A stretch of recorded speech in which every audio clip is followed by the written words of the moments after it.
Hi, my name is Sam Woods. I'm a tour leader for Tropical Birding Tours, a full-time tour leader, and I'm going to be taking you through today the virtual tour of the Upper Texas coast and the hill country.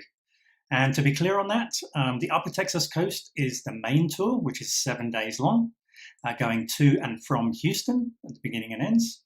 And then the hill country, which is out further west, is an extension which brings the tour to 10 days if you do that as well.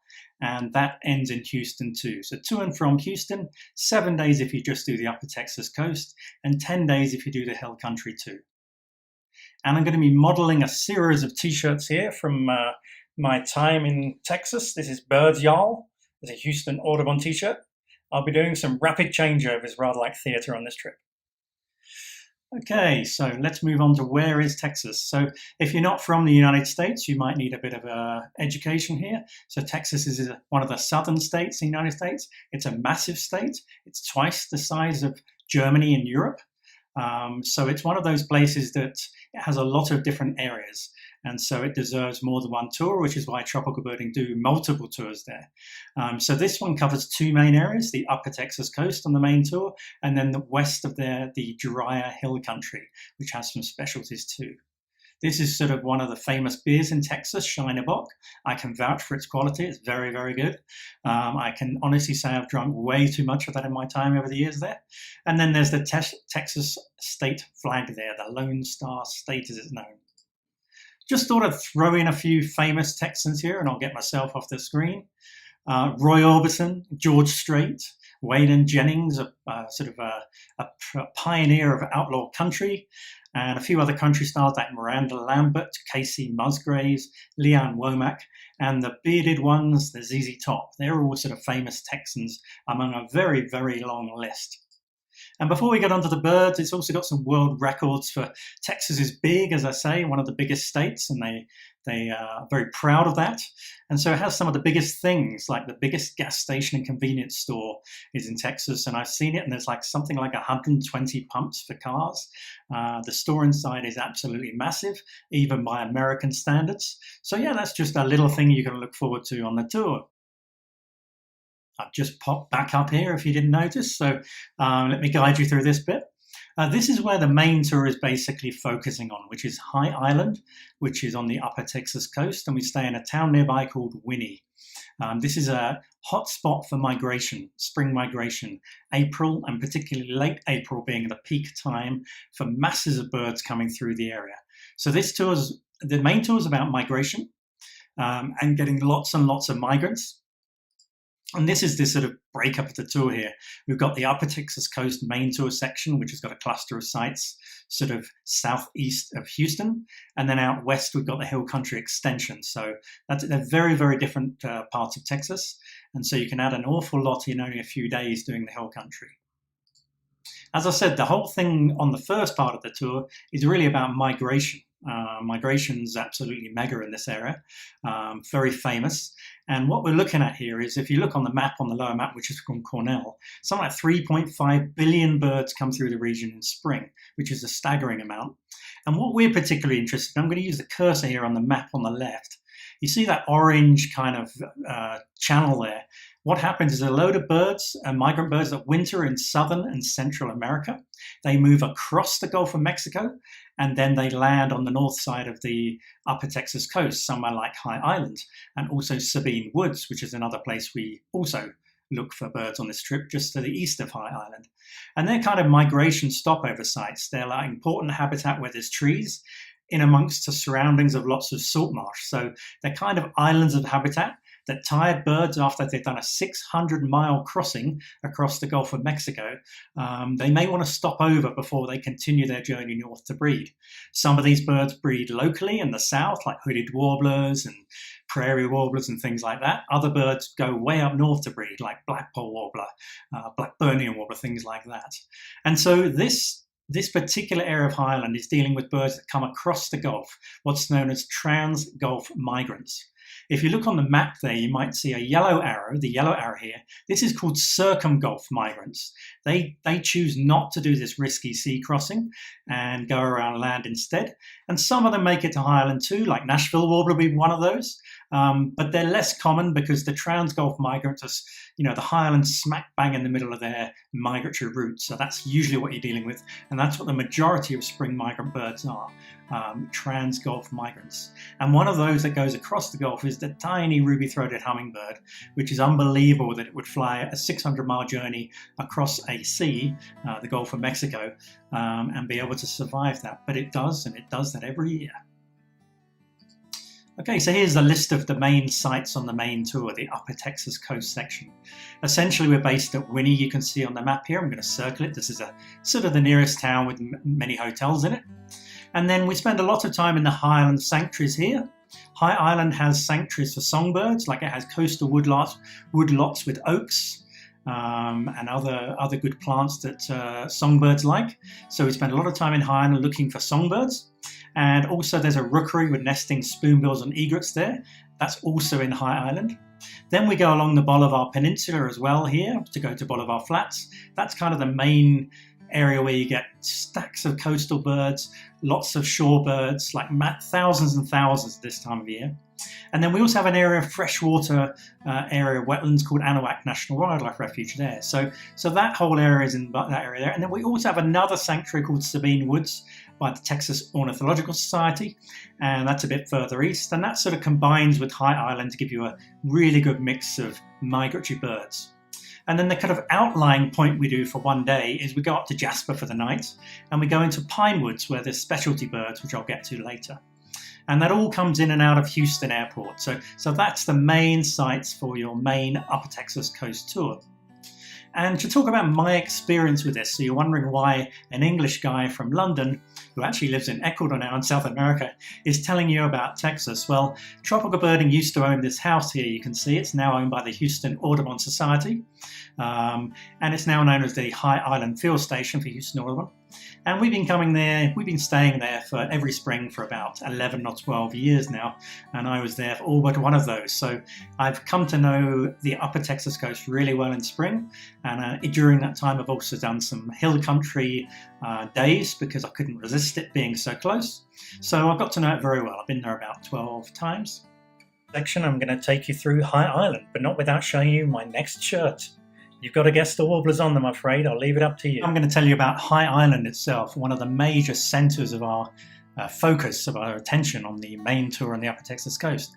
This is a picture of Boy Scout Woods, which is, if I showed you that house earlier we used to stay in, we still do stay in, it's just across the road from there. And this is one of the main sanctuaries. This is where you pick up your your entrance patches, your pay for your entry, pick up any merchandise, field guides, and the volunteers will help you there. This is known as the grandstand. It overlooks like an area with a dripping tap, which basically attracts, dozens of birds when there's a new arrival of migrants, because they like to wash off the salt water they've got on their plumage as they cross the Gulf of Mexico, doing that ridiculous sort of 600-mile trip. Here's just some of the t-shirts that Houston Audubon merch, as you call it, which I've collected over the years. I've got a lot more than that, and there's lots of volunteers there that wear t-shirts going back 20 odd years or more, perhaps. Every year they release a patch. I'm going to take my mug off the screen here.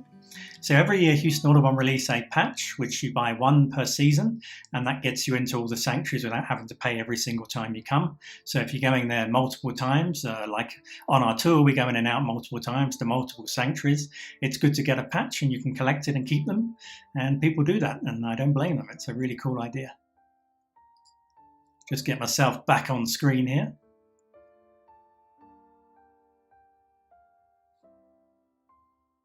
Okay, so now what High Island's about. So High Island's basically some isolated areas where it's a salt dome, which is just a little bit raised from the surrounding salt marshes and therefore allows trees to grow.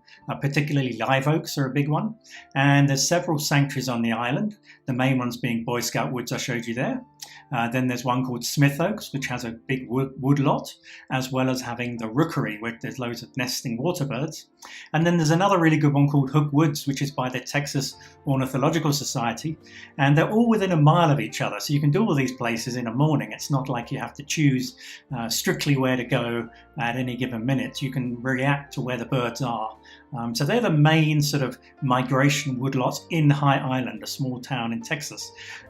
So yeah, you're going there to look for arrivals of migrants. And to make it clear, the arrival of migrants like this blue-winged warbler, for example, and this is a shore-winged warbler, the way the Gulf crossings work with migration, the birds tend to come up from Central and South America, and they gradually make their way up north. And then as this sort of big wave of birds, not necessarily moving together as one coordinated flock, but just generally all on the move towards their their breeding sites in North America. They eventually get funneled into an area called the Yucatan Peninsula in Mexico. So a lot of them end up there because that's where the crossing across the Gulf is the shortest, because it juts out into the Gulf. And they build up there on this peninsula, and then when there's a nice evening with good, nice winds that sort of blow from the south, so it helps them going north, it blows behind them, giving them a good lift. They often leave on a nice clear sky in the evening, and the crossing time can take 16-20 hours. So even though they love to do it in one night, it's just too long to do so. And so they take the crossing at night, but they don't usually arrive till the afternoons, late mornings / afternoons in High Island and Sabine Woods, which is another place we also go for the migrants on this trip. So typically on this trip, it's a very flexible itinerary. And I'm going to move to the next warbler so you don't get bored. Here's a northern parula. So what do we do on this trip? We're going to visit High Island. We're going to visit all those sanctuaries I mentioned on High Island. And you're going to go to the freshwater sanctuary refuge of Anahuac. Also go to the peninsula of Boulevard Peninsula and look at Boulevard Flats for shorebirds. And also spend a day up in the Piney Woods too. But there's tons of sites, and each day you can kind of decide which ones to go based on where's best. What we typically do, because the migrants arrive in the afternoon, we typically spend the morning doing the coastal birds, the freshwater marshes, so we're free for the next batch of migrants in the afternoon. So that, just to be clear. And sometimes, you might do Sabine Woods one afternoon, you might do High Island another afternoon, and that's kind of sometimes dictated on what's happening, what you've heard's happening there. So there's a degree of flexibility with the tour. You'll visit all the sites, but not necessarily in the order they show up here or on the website. It's you've got to be dynamic and flexible on a migration tour, and that's what makes it really exciting, of course. Here's a classic southern species of warbler, the worm-eating warbler. And a Kentucky, another southern one, Kentucky warbler. And I should say this is not all just about warblers. When these 3.5 billion birds come through, we're talking like migrant shorebirds, we're talking migrant coastal birds, which we'll get to shortly. We're talking vireos. There's 9 species of vireo possible on this trip if you also take the extension. We're talking buntings, orioles, thrushes, just loads and loads of different migrants in very big numbers, flycatchers too. Here's a brown thrasher, another migrant that actually winters in the area and also comes through as a migrant. So sometimes you're not sure if you're seeing one of the wintering birds hanging around or one of the new ones coming in. And this is another big group, really, really good group, is the tanagers. In High Island, they have these mulberry trees, and they tend to come into fruit in April at just the right time for the migrants, which is late April. And things like Scarlet Tanner will gather in them, summer tanager, sometimes indigo bunting, thrushes, grey catbirds, grosbeaks, rose-breasted grosbeaks, and sometimes these bushes can be bursting with migrants, because you can have dozens of these tanagers all mixing in together, both summer and Scarlet Tanner. This is actually one with a mulberry in its bill to prove my point. And here's the rose-breasted grosbeak, beautiful bird, and someone always told me it sounds like a sneaker or a trainer to us Brits, or a gym shoe, rubbing on a gym floor, and I always think that's a really good description of its sound. So here, the gym floor / sneaker / grosbeak.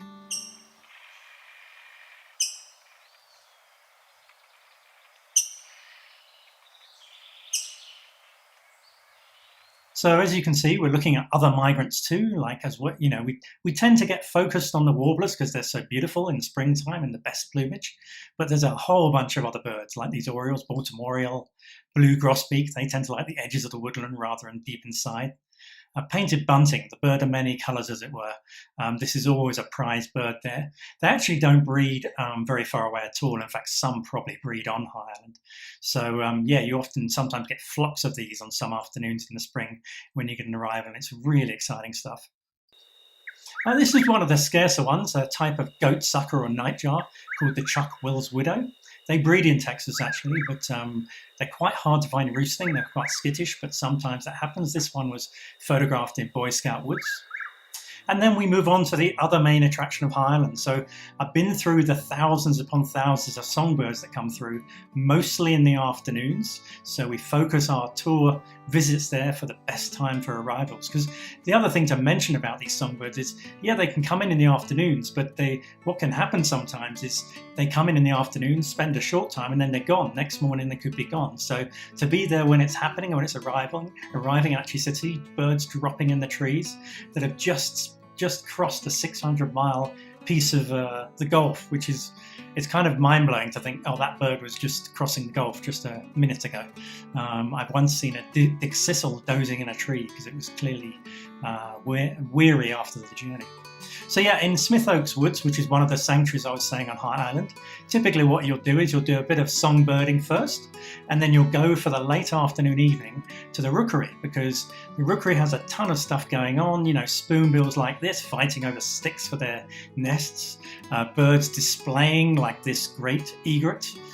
They display at this time when they have this beautiful bright blue skin on their face. That goes too for the snowy egret. They don't quite ever look as good as they do in spring. So you're watching all these from like observation platforms that Houston Audubon have erected. Very comfortable, very easy to photograph these birds, even with a non-flashy camera. And the reason why we time our visit for the evening here is, one, we can actually get and look out some of those migrant songbirds first, which of course is an exciting and thrilling part of the tour. And then two is because in the evening, you get all the breeding activity, which happens all day long, but you also get the fly-in of birds coming in every evening. Thousands upon thousands of herons, ibis, egret, spoonbills, cormorants, and hingers. All of these birds, they fly in their thousands in the evening to roost around the lake called Clay Bottom Pond, which is where the rookery is. So you just get this absolute spectacle of non-stop movement of birds coming in. And it actually goes on all year round, and Houston Audubon does counting of those birds on a very regular basis because the numbers are internationally important of those birds. And that really brings us an end to our time in High Island. So with this virtual tour, I've taken you through High Island, which is all about the songbirds and the rookery. Now I'm going to move on to another section of the same tour, the Upper Texas Coast Tour. And the next t-shirt. This is a Birding High Island t-shirt with a Magnolia Warbler on it, drawn by an amazing artist from Ohio called Jen Brunfield. If you've met her, you'll definitely remember her. Amazing birder, amazing enthusiasm, and an excellent picture here. This is when High Island had an observation tower, when Tropical Birding owned the house just beneath it in the picture there. This is kind of a relic and an antique, this t-shirt now. So just to recap what we've done so far, I gave you a bit of an intro, explaining this is mainly a migration tour, the main tour that is, the Upper Texas Coast 7-day section. And then I took you through High Island, which was about coastal woodlots for migrants, and also about the rookery for breeding large waterbirds. Now I'm going to take you on to Anahuac National Wildlife Refuge, which is one of the freshwater wetland sites you go to on the tour. So this is the cool thing about the tour. It has migrant woodlots for migrant songbirds. It has freshwater marshes. It has coastal birds, and then you also do the Piney Woods. There's those kind of core sections of the tour that differ greatly and make for very exciting birding, and they're not far apart. So you can actually cover the coast, the freshwater areas, and the coastal woodlots in the same day very easily. So typically, as I say, you do the freshwater marshes, the water birds and stuff like that in the mornings, and then you're ready for the big arrival of afternoon migrants just as they come in off the Gulf of Mexico. So let's go to Anahuac. This is a freshwater area. It has some farm fields around it where you get things like Crested Caracara, which is pictured here. The farmlands are also, they host things like meadowlarks and Scissortail Flycatchers. On the wetland areas and the marshy areas of the actual refuge itself, you've got things like American bittern, least bittern. It's a good place to get have a two-bittern morning. It's full of rails, actually. King rail is a good one to find there.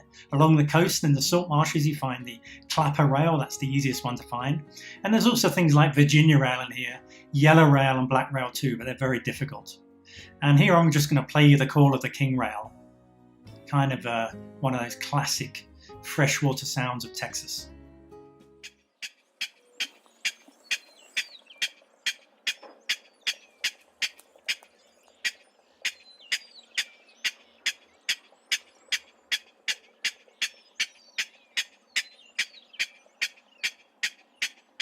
So these freshwater areas are great for anhingas, or snakebird is another name for it, and hopefully this photo can make you understand why. I'll just check my face out there. So also around Anahuac and sort of surrounding areas, you can get purple gallinule. Orchard orioles, they like the open spaces rather than thick woodlands, so you get them at the coastal woodlots, but sometimes they're more visible around Anahuac. Fulvous whistling ducks, a kind of southern specialty bit of duck. And then lower right, I should say, my other left, you've got the sedge wren, which is a kind of shy inhabitant of sedgy areas, both on the coast but also around Anahuac too. So yeah, this is one of the specialty ducks, mottled duck. It's kind of like the southern equivalent of the American black duck, which doesn't occur here. And I wanted to put this in because cattle egrets are very common in this part of Texas, and they're not exactly the star bird, but they look absolutely phenomenal in the season. So spring tours make it really interesting for the plumage of birds too. You may be familiar with the birds, but you may not be familiar with them looking quite like this, hopefully. And this is an interesting, so what you have good areas for shorebirds on the coast, but also inland near Anahuac, you have a load of fields, rice fields, which are various stages of water in the spring, and they change rapidly. So our guides are very up to date with that kind of thing. So it's like one day to the next, some could have water and some could not have water. They could be too flooded one day and then perfect the next day, and then the following day, the cycle of weather and the cycle of farming can change things rapidly. So things like Wilson's phalarope are best to look for in sort of wetland flooded fields. And in the fields along to Anahuac, we look for, in the drier areas, we look for upland sandpiper, which comes through as a migrant as well too in this time. I really like this picture, not because it's particularly sharp of the sandpiper, but it's a beautiful setting of flowers. So this is an upland sandpiper again. And other birds you can get in the fields include things like American golden plover, Hudsonian godwit, gold-billed terns are often in the fields migrating too. And then on the marsh, back to the marsh at Anahuac itself, you've got things like boat-tailed grackle around the marsh, while great-tailed grackle is the common one around urban environments in this part of Texas. And this is one of the star birds of Texas in the south, for sure, the Scissortail Flycatcher. They typically sit on fence wires around the agricultural land. So yes, when you drive in and out of Anahuac, one of the most dazzling birds is for sure the Scissortail Flycatcher.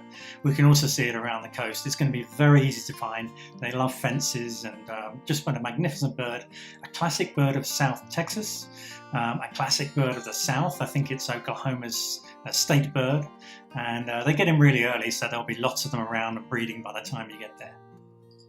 The next slide's a bit of a trickery one, spot the bird.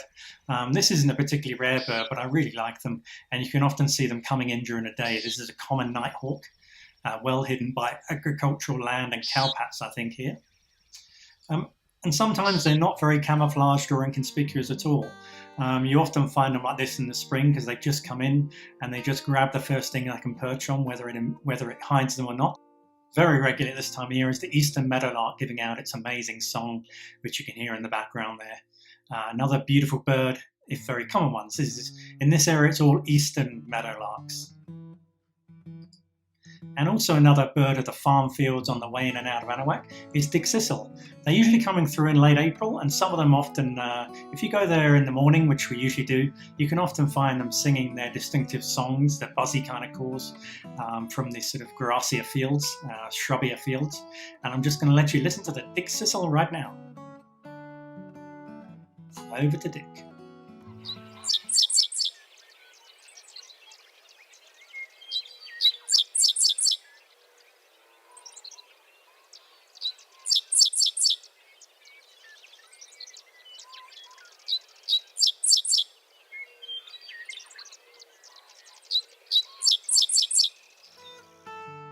So that kind of brings an end to this second section about the Upper Texas Coast Main Tour, the sort of freshwater, wetland, marshy area and agricultural areas that we do around Anahuac, just north of High Island, only about 10 minutes from where we're staying.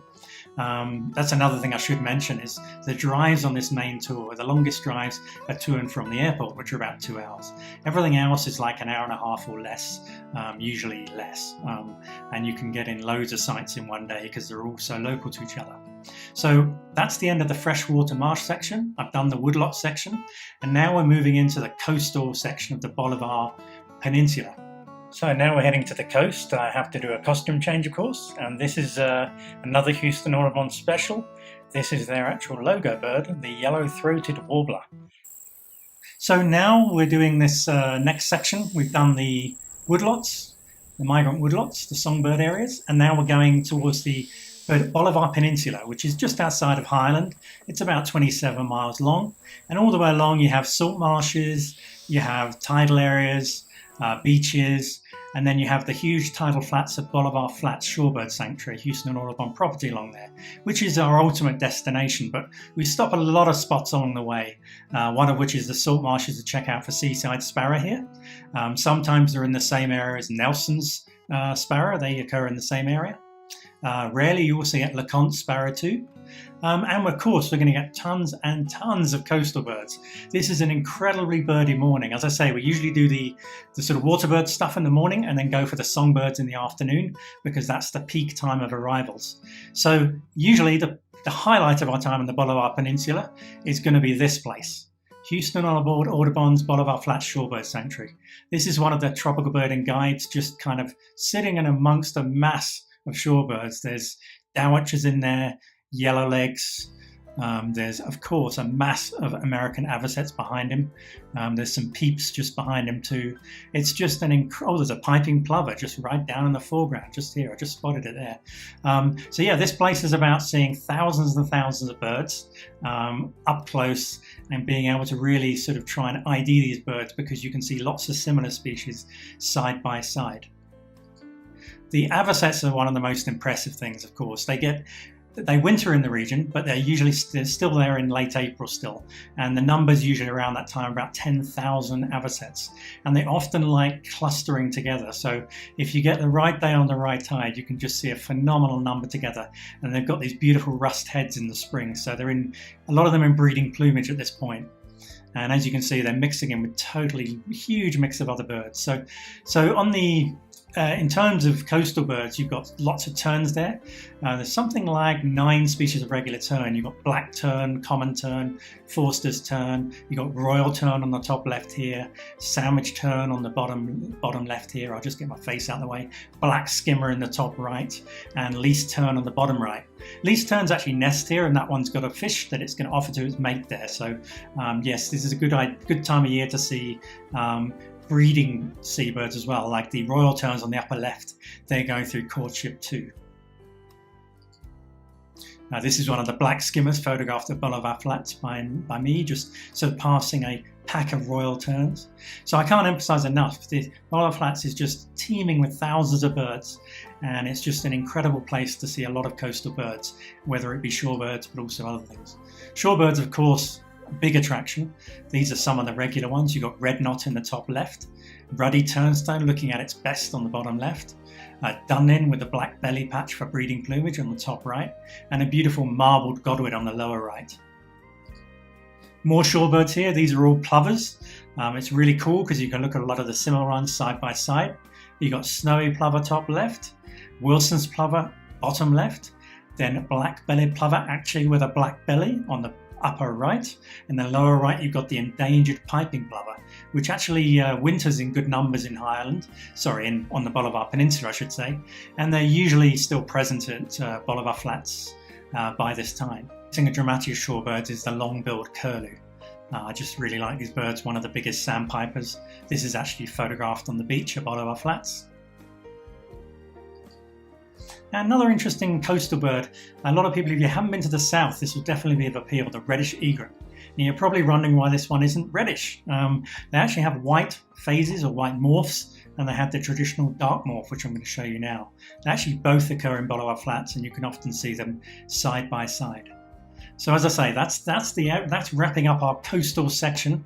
We spend at least one morning along there. It will not be unlively, let's just put it that way. It's a very lively, active morning. That brings us to the end of the coast. We've done the coastal woodlots, we've done the coast, actually the wetland birds, we've done the freshwater wetlands, and now we're heading to the final kind of area of the main tour on the Upper Texas coast, the sort of outlying area, the Piney Woods. T-shirts from the Houston Audubon. This one's with a Prairie Warbler, which just so happens to be one of the Piney Woods birds we're looking for. So not really in the pine woods, but I'll explain that a bit in a minute. So now we're going to talk about the Texas Piney Woods. So they're kind of indicated on that map on the left. So we're kind of normally, for most of the tour, we've been further south on the coast here, just near Galveston is the nearest city. And then we go up north to kind of what they call the East Texas Pine Woods, or the Piney Woods, they call them. This is a picture of Angelina State Forest, or sorry, Angelina National Forest, I should say. And this is one of the birds we look for there. Usually this is an early start, this one. You usually get there in the morning to look for and listen for the Bachman sparrow. So they like these pine woods with just a little bit of kind of shrubbery, sort of sparse shrubbery in the understory. And even though they sit like this in the open, they're amazingly hard to spot. So typically how you find them is you listen for this call first. So let's listen to the Bachman sparrow, a Piney Woods specialty.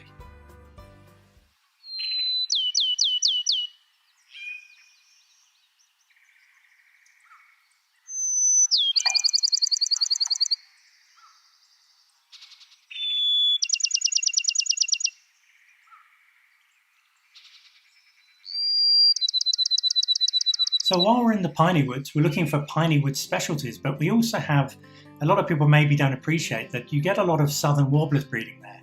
And what happens sometimes on the coast is you might miss some of the early migrant southern warblers, which move through in the biggest numbers early in the month. But by this time they're on territories in this area. So, and pine warbler is actually very rare on the coast, but very common in the pine woods. So this is one of the birds we look for in the pine woods, the breeding pine warbler. And then this is one of the great specialties of the pine woods, the red-cockaded woodpecker, an endangered species. So this occurs in the same area as Bachman sparrow, and it also occurs along with another specialty of the pine woods, the rather cute brown-headed nuthatch. So they're kind of the three main pine wood specialties, if you like, the brown-headed nuthatch, the Bachman sparrow, and the red-cockaded woodpecker. But there's lots of other birds we won't see by going into the pine woods because the coastal woodlots have quite low numbers of breeding birds, even if they're excellent for migrant birds. So this is more about picking up breeding birds as well that don't necessarily come through the woodlots or may have missed us when we were in the woodlots. So this is kind of an edge area where there's plantations, and this is a great area to see things like Prairie Warbler. Prairie Warbler is one that actually does come through the coast, but in such small numbers, it's not uncommon to not see it in High Island and then go up to these plantations where they're breeding and singing away, and you get marvelous views like this. So it's a sort of, the Piney Woods is not only about Piney Wood specialties, it's about a backup site for some of the warblers and other birds that just don't occur in good numbers on the coast. This is another one which is kind of interesting. Used to be considered a warbler until just a few years ago. It's now in its own family, just simply known as yellow-breasted chat. They actually occur in the same kind of habitat as a prairie warbler. So when we look for the prairie warbler, we're also looking for the chat and listening for the chat. So, so this area in the Piney Woods, we actually visit like lakes. We visit some swampy forest, which is mixed, and then we have pure pine woods. So there's actually, it's more than, even though it's called a Pine Woods Day, and we stay a night up in Jasper for the night, it actually has got quite a mix of habitats. Hooded Warblers are very common up there, so while we will probably see them around High Island, there'll be lots of males and territories and be very easy to see up in the Pine Woods by the time we get there. And this is kind of one of the specialties. This does come through High Island itself, and we have a good chance of finding in the sanctuaries, but quite often they can be sneaky and shy, whereas when you go up to their breeding areas like in Martin Dyes, which is one of the areas around the pine woods, you go into more swampy parts where there's mixed woods rather than pure pine, and you can listen for the Swainson's warbler, and that's how we usually pick them out. We listen for their calls, which you can hear just in the background, I think.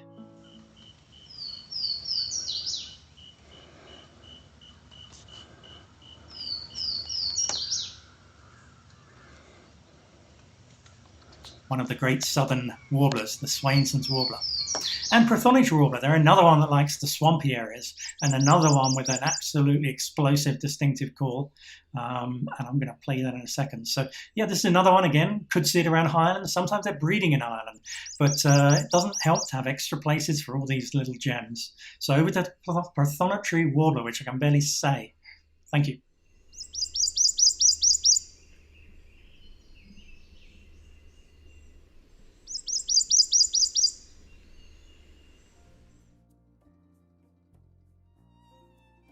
The things I should say about migration in this area of the upper Texas coast.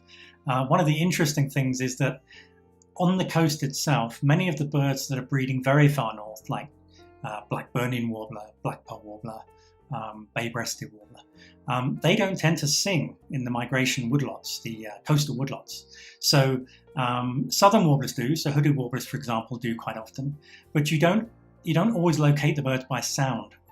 And one of the nice things about the Piney Woods day is you're actually going to breeding sites where they're breeding, so you have the beautiful songs as well. Whereas when you're in the coastal woodlots, you don't actually judge much by a dawn chorus. The dawn chorus can be largely full of northern cardinals and local breeding birds like blue jays, but you don't necessarily hear a cacophony of warblers that you do in the Piney Woods. So birds like this can be heard singing in the Piney Woods, the yellow-throated warbler.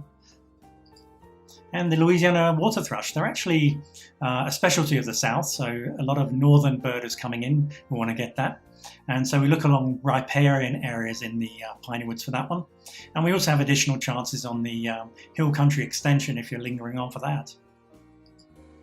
And lastly, you get things like barred owl on the in the Piney Woods area and also on the extension. So High Island itself has a pair occasionally, but they're not always there. So you really need bigger woods, and they're quite common north of High Island, but in High Island itself, they're not so common because they like bigger, thicker, denser woods. And of course, barred owl has one of these absolute classic North American bird calls. I'm sorry if you know it well. I'm sorry if it's familiar to you, but I'm going to play it anyway. Who cooks for you? The barred owl.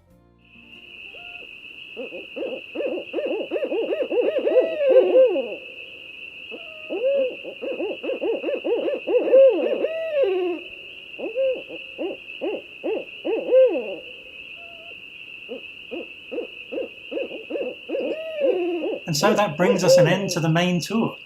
On day 6, once we've done our time in High Island, we head back to Houston. And this is a sunset over the Gulf of Mexico. So the main tour is actually 6 days. So you fly out on day 6. And then those of you who are staying on to make it into a 10-day tour for the extension, we have to drive west anyway to Houston to get to where we're going, which is Kerrville in the hill country. So we drive through Houston on the way and drop the 6-day people there, and then move on to the hill country ourselves late on the afternoon/evening of day 6. So I think I may have said the main tour was 7 days earlier. Of course, I meant 7 days, meaning 6 days. Sorry about that. So 6-day main tour, 10 days if you take the extension. So this is where we're finished on the Gulf of Mexico, and we head west into the dry hill country of Texas. And so with a change of section on this tour, there comes a costume change. So I'm changing into my final shirt of the tour, you'll be relieved. This is a Kentucky warbler, drawn in High Island. Magnificent drawings here from a local artist. I'll give you her name at the end. So now we're moving on to the hill country extension. Hill country extension, we visit areas west of Houston, all the areas in red here. So after we've dropped people off after the 6-day main tour in Houston Airport, I'm hoping we've dropped off no one, and in fact everyone is here for the extension, and hopefully you'll understand why. We drive straight west from Houston into much different habitat. We're going to stay the first night in Kerrville, and then the second night is spent in a place called Utopia, which is near, sort of between Rio Frio and Concan. Then we basically spend some time birding around Concan and Uvalde on the last morning before going back towards Houston Airport and spending the night in Houston before our departure on day 10 from Houston. So the drive here takes about 4 hours. So usually by the end of the afternoon on the first day of the extension, on day 6 of the main tour, if you like, we're usually getting into habitat for some birds like golden-fronted and ladderback woodpeckers, woodhouses, scrub jay. So yeah, we're very likely to start picking up new species which we'll not have seen on the coast. So on the first morning, after we've had our night in Kerrville, we go to the Kerr Wildlife Management Area, which is an area which has got hundreds of breeding golden-cheeked warblers and black-capped vireos, 2 very local breeding species in North America. Golden-cheeked warbler winters in Central America, but its entire breeding population is on the Edwards Plateau of the Hill Country in West Texas. So it's like the key bird of the extension, and it's usually fairly easy to find if you listen for its call, which I'm going to play now. Here's the golden-cheeked warbler, a Texas breeding endemic.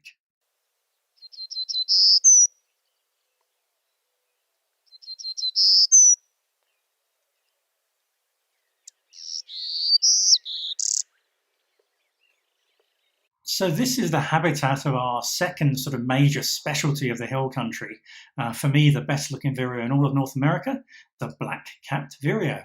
I'm going to play you the song in a second, but I should also make the point that just this hill country section is such a different type of birding and type of habitat. Lots of juniper, oaks.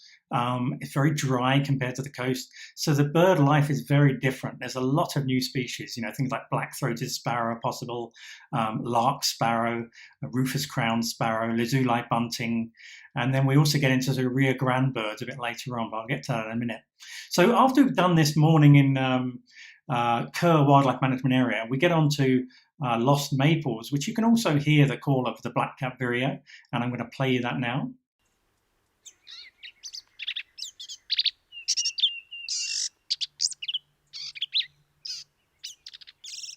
And Lost Maples is a beautiful place. Obviously, it's got maples, it's hills and canyons, and it's got some little feeders. It's really just kind of a backup site for the black-capped vireo and golden-cheeked warbler, but has nice breeding birds like Louisiana water thrush.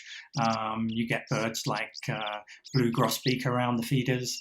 But it's also just a beautiful place and so nearby it would be a travesty to miss it. So our day is taken up with those 2 major sites, and then at the end of the day, we move to this place here. So we go to a place called Rio Frio, which is a famous bat cave. More than 10 million Mexican free-tailed bats live in this cave. That's the second largest gathering of mammals that are not humans on Earth. And they come out well before dark. You don't have to be like the Batmen here. And I'm going to show you a video in a minute. And while you're at the back, before we get there in daylight, and you can see things like rock and canyon wrens around there, and cave swallows also share the cave with the bats. So yeah, it's an amazing wildlife experience. I've been all over the world birding, and this for me was one of my best wildlife encounters. Press play on these bats here. This is just a tiny fraction of more than 10 million bats, remember, at least 10 million.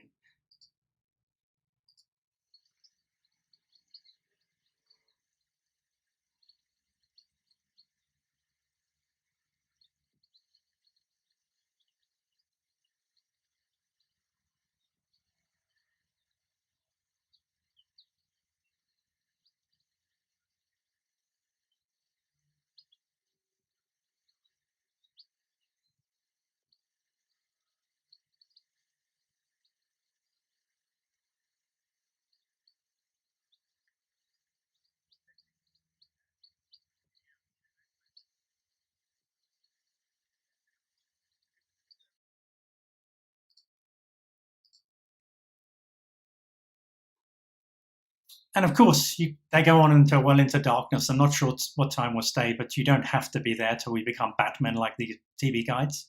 But yeah, so the other thing to mention is when you're there prior to dark, raptors come in and prey on the bats as well, which is really cool. So you get things like some of the birds that are recorded there are like red-tailed hawk, zone-tailed hawk, peregrine falcon, American kestrel.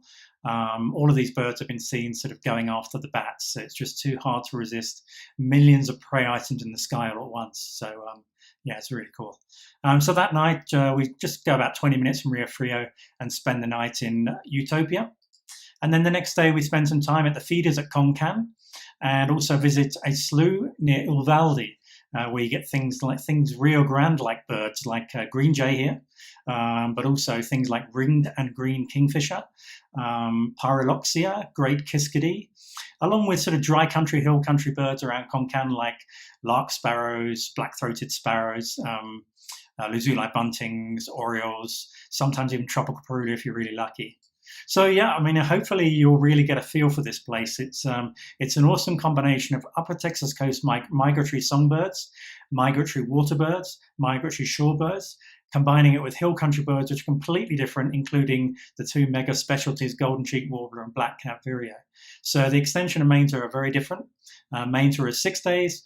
Extension is 10 days, and it's well worth doing it all. So after this, I'm sure you want to go back to Texas. It's that kind of place, particularly migratory sites. They're just addictive, and I've been going there, and I can't wait to get back. So I really hope you enjoyed the virtual tour, and thanks for watching.